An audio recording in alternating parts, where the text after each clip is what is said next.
For better or for worse, right? Who fights about that toilet paper? Yep, you and me, baby. That's right. A few other things. It's hard. And so this month we are talking about relationship goals. So I checked, and right now there are over 25 million hashtag relationship goals posts on Instagram.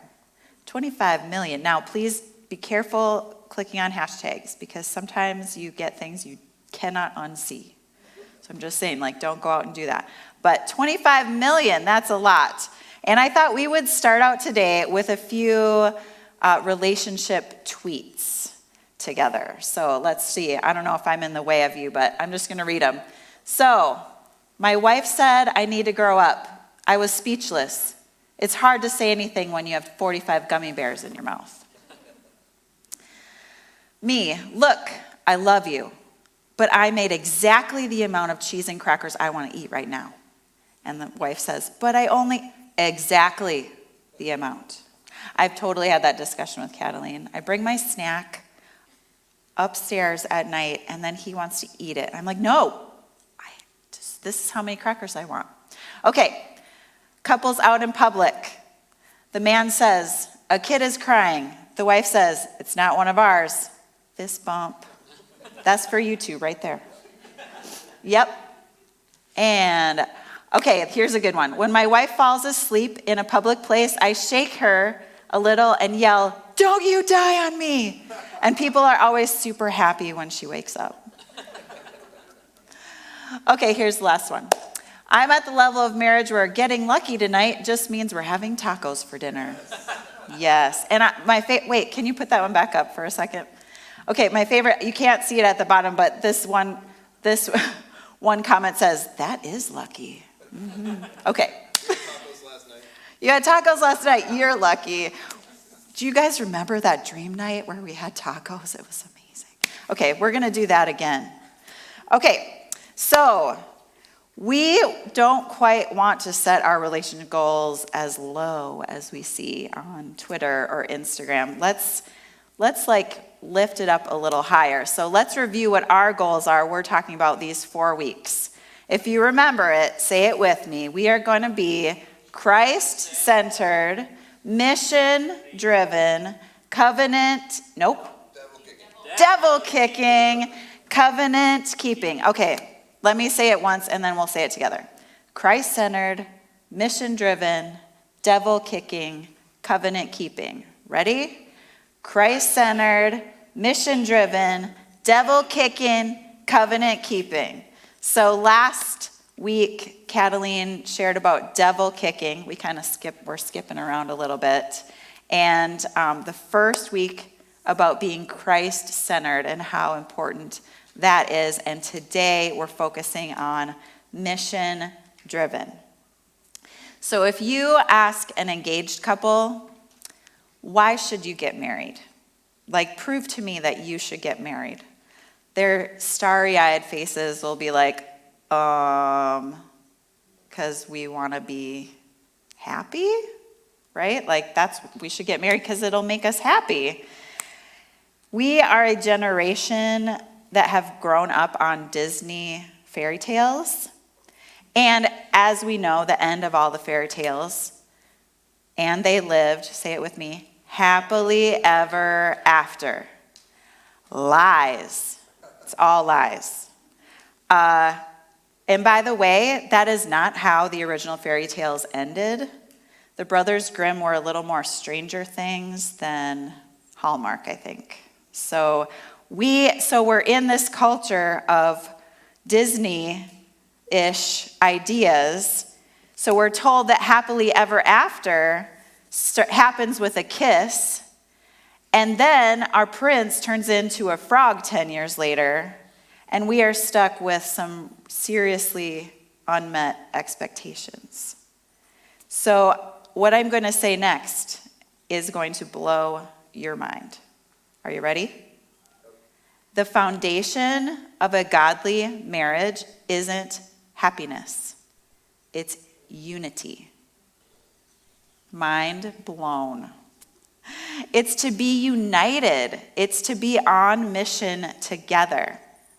Let's look at the very first couple in Genesis 1:27-28. So God created mankind in his own image. In the image of God, he created them. Male and female, he created them. God blessed them and said to them, live happily ever after. No, he said, be fruitful and increase in number, fill the earth and subdue it. They had a mission. We have a mission if we're willing to accept it. We are to multiply. We are to expand. We are to conquer. We are to create. And we need each other to do it. Partners, team, the dynamic duo, we're on mission. Genesis 2:24. This explains why a man leaves his father and mother and is joined to his wife, and the two are united into one. That word united, that word unity is going to be what we're all about today. The foundation of a godly marriage is unity. And what God seeks to unite, the devil schemes to divide. We talked about that last week. Adam and Eve, they were happy, they were fulfilled, they were content, they were blessed, they were naked. And then the enemy came, the crafty serpent, to disrupt their relationship with God, to distract them from their mission, and to destroy their unity. So he takes Eve aside and gets her isolated. Isolation is such a tool of the enemy. And he says, did God really say? So he gets her to question what she knows is the truth, or what God says is truth. Is God really right in what he has designed and how he has said to do things? And then she ate the apple, and then she gave it to Adam. Actually, it probably wasn't an apple, just so you know. And then Adam blamed God and Eve.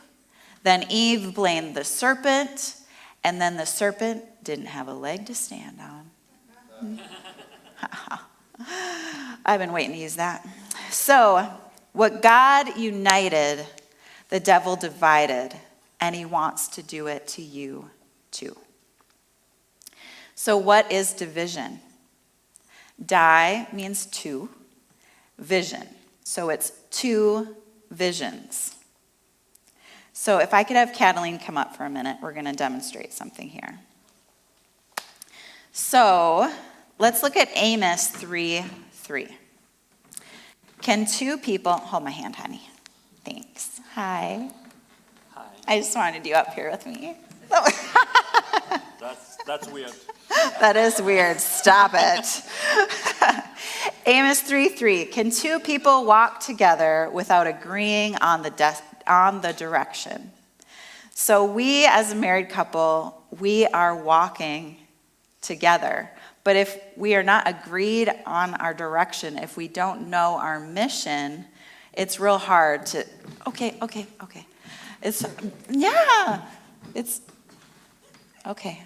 But now let's be on mission. Hey, and that doesn't work either. Like, you can't drag one person with you. That's not good. That wasn't even in my notes. Thanks, hon. Welcome. Okay, so we're walking. So now we're on mission and we're walking together, right? I want to say something here for a minute about comparison. As a married couple, we have agreed to walk together, and we've actually promised to walk together. But sometimes we get distracted by the shiny things over here. So you could think, I wish my wife was more like that. And then you kind of look that way and go that way a little bit. And then I'm still trying to go here and you're like, or I wish my husband did more around the house like her husband. And it's just distracting. And come back to me. What we want is to be on mission. And it's one thing for you to look at a couple who has a beautiful marriage and say, what are they doing that I can use in our marriage? And it's another to envy what that person has and then turn back to your spouse and resent them for not being that. Thanks, honey. You may go. So I have had people say occasionally, I wish my husband was more like yours. And seriously, you do not know what you're asking. Like, you don't see all the things at home that drive me insane. You don't know. Yeah. I mean, it's for real. And what you get to see is my Instagram reel, right? You get to see our Sunday morning, which we are very intentional to be the same here as we are at home, except we just don't have arguments normally on Sunday morning on the stage. You know, like you can come to our house later and see how we are after we're all tired on Sunday afternoons. Like, leave me alone. Anyhow, all right. Proverbs 12:12 really jumped out at me the other day on the same subject of comparison. Thieves are jealous of each other's loot, but the godly are well-rooted and bear their own fruit. And I love that, being well-rooted. I love the imagery of growth and of growing and bearing fruit. It's found throughout scriptures. And when we are Christ-centered, when we are mission-driven, when we are devil-kicking and covenant-keeping, our roots are going down deep, and we will see the fruit. So don't get distracted. My very favorite couple in the Bible. It's not Adam and Eve. It's not Boaz and Ruth. It's not Solomon with his 1,000 wives, because that brings sister wives to a whole new level. I don't even want to go there. But my favorite couple is only mentioned 6 times in the Bible. And one is never mentioned without the other. And I love that. It is Priscilla and Aquila. Let's look at Romans 16, 3-5. Give my greetings to Priscilla and Aquila, my co-workers in the ministry of Jesus Christ. This is Paul writing. In fact, they once risked their lives for me. I am thankful to them, and so are all the Gentile churches. Also give my greetings to the church that meets in their home. So Priscilla and Aquila, they supported Paul's ministry. He says they actually risked their lives to help him. And they were small group leaders, the church in their home, right? So just a little small group plug right there. They made a difference in the early church because they were Christ-centered and they were mission-driven. Now you might be saying, well, I'm not married, so how does this apply to me? Maybe you have lost a spouse. And if so, I hope that during this series that you're able to remember and cherish memories of your marriage. I know a number of widows who honestly have the closest relationship with Jesus of anyone I've ever met. And I am just amazed at how God is for them and with them and strengthens them and the beauty that is in that relationship. And I'm so very thankful that I have gotten to witness that. Maybe you are divorced and you're feeling like a failure or things just are out of your control.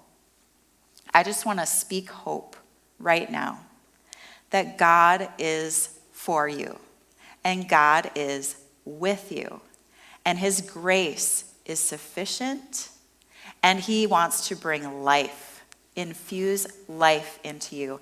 And as Cataline shared, the first week We can't look to another person to complete us. God is the only one. Married or single, we can be Christ-centered, mission-driven, devil-kicking, and covenant-keeping. We can. But what if you're not married, but you think maybe someday you might want to be in the future? So if you want a God-glorifying, mission-driven marriage in the future, you got to live a God-glorifying, mission-driven life today. Become who the person you are looking for is looking for. Let me say that again, because that's hard to say. Become who the person you are looking for is looking for. Because you really can't just go mess around, do whatever you want now, and think that someday you're going to meet this person and you're just going to everything's going to change. You need to become the person that you're going to be in the future. You don't build a life of righteousness in the future on a foundation of sin today. And so I just would suggest that all these things we're talking about can be applied today in your life. So what you want to do, if you're single, this is what you want to do. You're going to be mission-driven and Christ-centered, right? And you're just going to be go. Let's do this. Go, do life. And then just every once in a while, you just go like this. You go. You just but I'm focused. But every once in a while, you just kind of glance and just see if there's anybody out there, right? Okay. And you just keep going. And then you see this person over here that's kind of going too, right? And then you just go. Right? Okay. Hey. And then you're mission driven and you're Christ centered and you're just hey, how you doing? And then I have the best pickup line for you. Are you ready? You're going. It's Psalm 34:3, right? Hey, glorify the Lord with me. Let us exalt his name together. There you go. Done. Right? Okay. So, wind it back in. What is your mission? Coming back to the beginning and to the end. There are two things that unite like nothing else. Having a common enemy or having a common mission. Back to married couples. What do you both love? And what do you both hate? Do you love kids and you hate the fact that so many kids don't have a safe place to live? You can foster. Do you love being financially free and do you hate debt? You could lead a financial peace small group. Do you love the blessings of marriage and divorce breaks your heart? You can be marriage mentors. Do you love cooking? You could make meals for seniors, or you could host a small group, or you could make tacos for dream night. Are you good at making money and you're good at living beneath your means? Maybe you can live and give generously to all around you. My parents actually found a mission together in hosting international students. We had 40 different people come through our house from the time I was a teenager on, and I did get a husband out of the deal, so that worked well. I know another couple that have made it their mission to help fight human trafficking. And they go around the country teaching and educating people on the signs of trafficking and helping to support those coming out who are rescued out of human trafficking. I know another couple whose story started harder, and they in their early years ended up having a couple abortions. And now they have a ministry an abortion recovery and infant loss ministry that they do together that is making a great difference in bringing healing to people who have suffered through those things. I know another couple that decided to move their family across the world and become missionaries. What is your mission? It doesn't have to be grandiose. It doesn't have to be thousands of miles away. It's you're using your gifts and doing stuff, and your spouse is using their gifts and doing stuff, and there's this part right in the middle where they overlap, and you're like together. And you're also doing a bunch of stuff that you don't like to do, but you got to do anyway. That's called marriage. It's called life. So, unity doesn't mean that you're the same. Unity means that you're together. I really appreciate how a number of years ago, I really felt like we should homeschool our boys. And I talked with Cataline, and wasn't really in his understanding because there isn't homeschooling in Romania. So we talked about it, we researched it. I was homeschooled in high school for a couple years, but it had been a while. And we thought, can we do it? Because I was still working. And we figured it out together because he saw how important it was to me, and he came on board with that mission. But we don't both do the same thing. Like, I do most of the teaching. He does the math. Thank you, Jesus. Algebra 2 is horrific. So thank you. And together, we have figured it out, and that is part of our mission, is to help our family in that way. And we decided that was the best thing for us. Now, but we are walking together in unity. So, as a couple, don't just share an address. Don't just have a sex life. Don't just love your sports team together. Don't just live for vacations. Don't just design your life around your children. Be Christ-centered. Be mission-driven. Be devil-kicking. Be covenant-keeping together. So when we were in the process of planting Influence Church and we were looking for worship leaders, we got connected with Justin and Kristen over Facebook. Like, really, God did it. And thank you, Jesus and Facebook, because I don't know what we do without them. But at the time, we had just met them. They hardly knew us at all. And they had several other churches that were asking them to come lead worship at their church. And they were trying to decide what to do. And I remember we met at our house and they said, we're just not sure. And we're praying. We don't know. And one thing Kristen said was, I just wish God would give us a sign of what we should do, right? Well, like the next week, I see on Facebook a post that of the two of them in their house, and there's this sign behind them. And I have the same sign. We have the same sign in our house. We're going to put it up here. And so together, they built a life they loved. So I was like, I saw that, and I didn't know her well enough to know if she would find this manipulative, but I almost said, look, Kristen, it's a sign, like a sign. So, but I absolutely love this. I got this sign at a time when Catalina and I were making some decisions about the course of our life. God had just started stirring Influence Church inside of us. And I feel like this is a message that encapsulates everything we've been talking about. And so together, they built a life they loved. Christ-centered life, a mission-driven life, a devil-kicking life, a covenant-keeping life.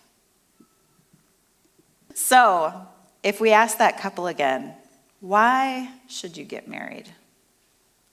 The answer we are looking for is, We can serve God better together than we can apart. We want to be united. So you know how autocorrect can just kind of wreak havoc on your text sometimes? Well, there's one little autocorrect that I have found that can wreak havoc in your marriage. So we want to be united. So if we look at the word united, and then we look at the word untied, it's the same letters. So what's the difference? The I is in the wrong place. So I just want to leave you with that thought. In our marriages, in our relationships, even in our relationship with God, let's make sure the I is in the right place. That we are Christ-centered and mission-driven. That we are devil-kicking and covenant-keeping. And that we are united. United in love. United in what we value. United in serving others. Come glorify the Lord with me. You can say it to each other today. Come glorify the Lord with me. So really the ending of this message is up to you. Are you going to be available to what God wants to do in your life, in your marriage, in your future marriage? Let's end by worshiping together, and I encourage you to open your heart and truly make yourself available for him to do a work in you.